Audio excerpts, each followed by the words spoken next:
There's something we talked about. There is a mineral. What's the name of the mineral?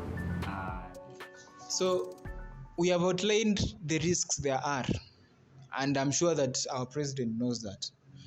But that means that there's being a man who is motivated by, the economy. He might be seeing things we are not, but we also try to see things that he's seeing, because we as a AM also want to be part and parcel of what is decided in our country and take ownership of it, yeah. and also keep our people accountable. That is what citizens do, responsible citizens. Yeah. Good.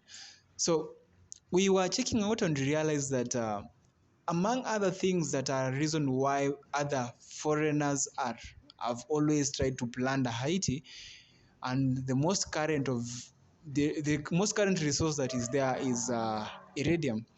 RJ, do you mind really? What is this iridium and what is it all about, and why is it that Haitians are suffering for it? Okay, iridium. You see, you see the thing you're using to look at us, and what we're also using to look at you. Your screen, basically, whether you're using your plasma TV, whether you're using your smart TV, or your phone, your tablet, your laptop, or even your smartwatch, or even your old Casio watch, whichever platform you are using, is made of a substance called iridium.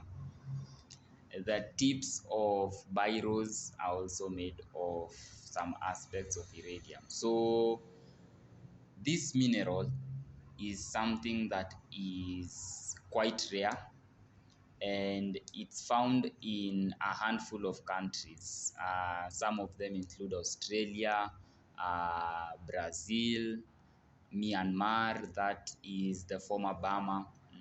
We have Russia, uh, and now we have Haiti in the mix.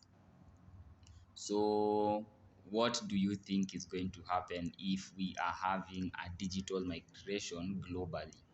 The powers that be will obviously want to influence the other countries, and they will need to have the best equipment. They will need to have the latest smartwatches, the latest phones, the latest artificially uh, generated equipment, for lack of a better word. These are electric cars that are driverless, let me call them that. They are fitted with screens.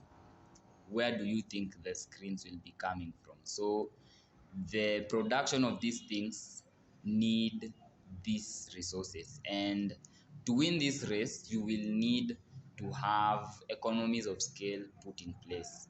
You will also need to have the cheapest labor, if not the cheapest labor, then the cheapest source of the raw materials. Let's explore the options we had. So we had Australia, we had Russia, we had Myanmar, we have Haiti.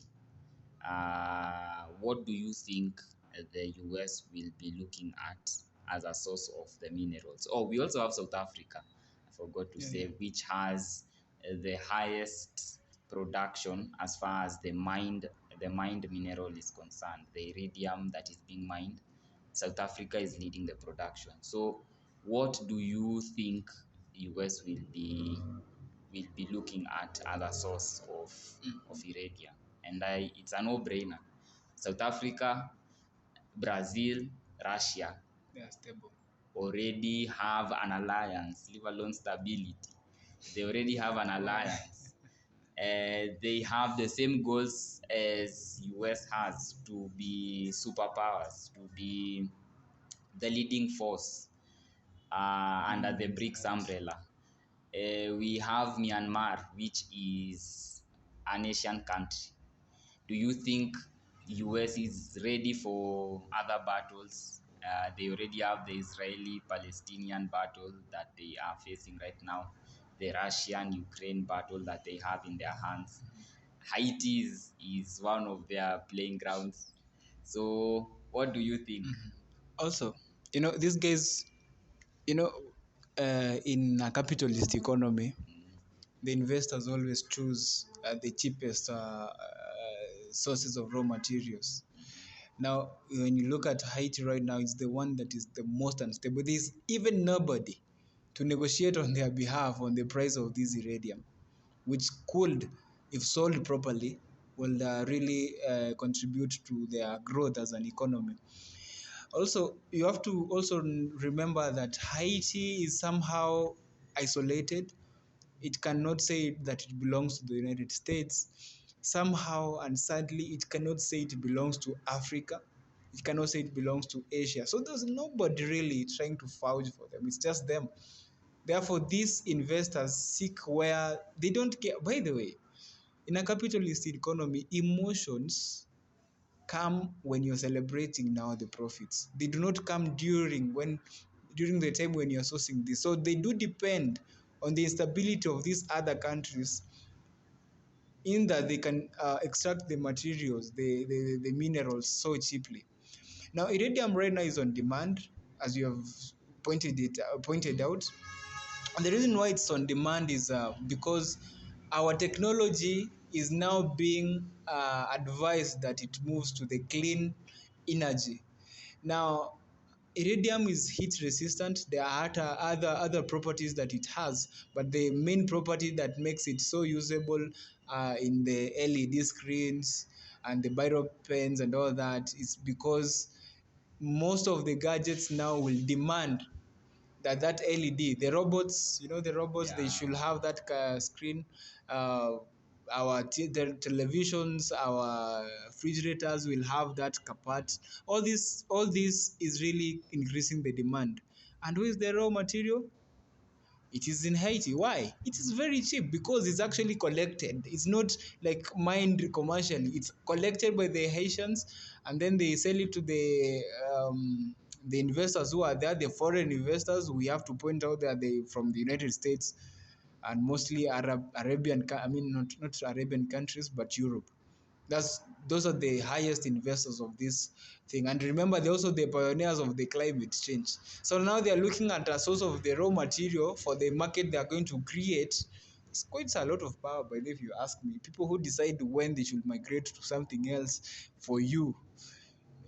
Yeah. So the weakness of Africa is that we do compromise our morals and our stances and even our visions and what we need for ourselves for the United States, the Europeans, mostly the Europeans and the United States. And the reason for that is again attributed to when we do our research and we talk to people around, people really fear the United States.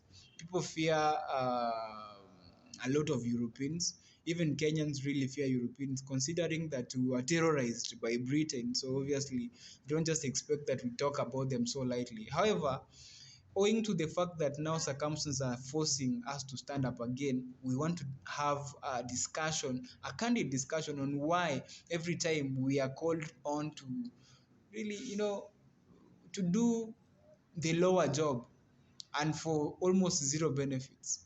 But it is what it is, and we continue with that. We just know that right now that still Kenya does not have even the industry in an industry that will need iridium, which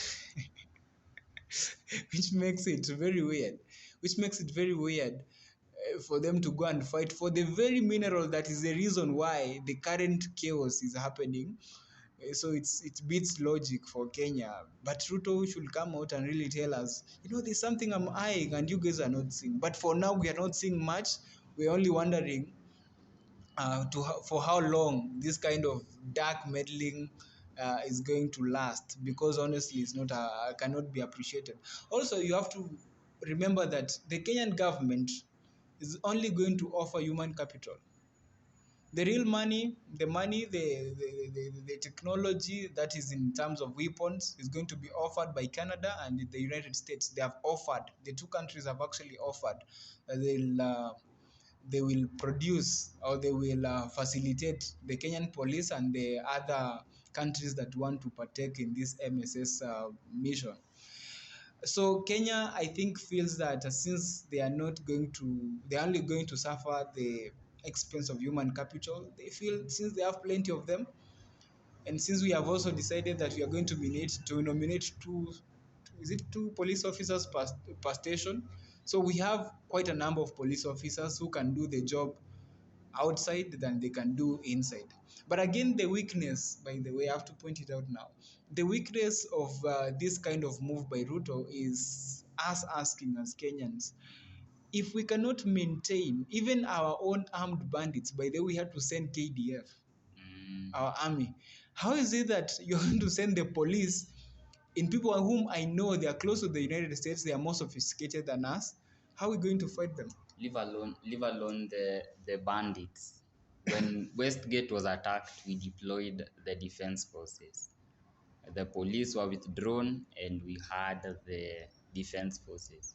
So what message was the government, which I'll have to say the current president was a full force of that government. He was not a bystander.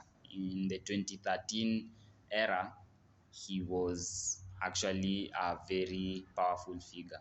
So what necessitated that move that is not necessitating the same when we are looking at Haiti? Why should we send the police and not the defense forces? And why are we sending them in the first place? Because it's not, when you send the military, that is like more or less you're invading that country. You think they're not doing well, and you think you can by force, that is by military force, you can make them change their modus operandi to suit what you think fits your ideology. That's normally what happens.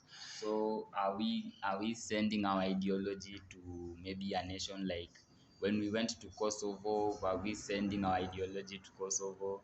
Were we sending our ideology to DRC? You see, there's a notion that we are creating as well that needs to be corrected.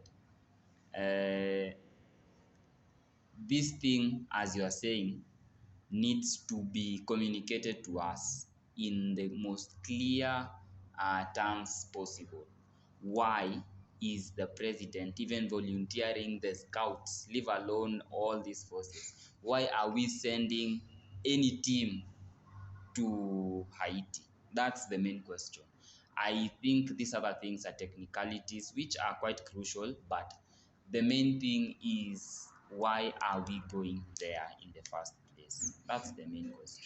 And of course, there's another concern, that is, are you aware that the gangs in Haiti are not actually fighting because they like fighting?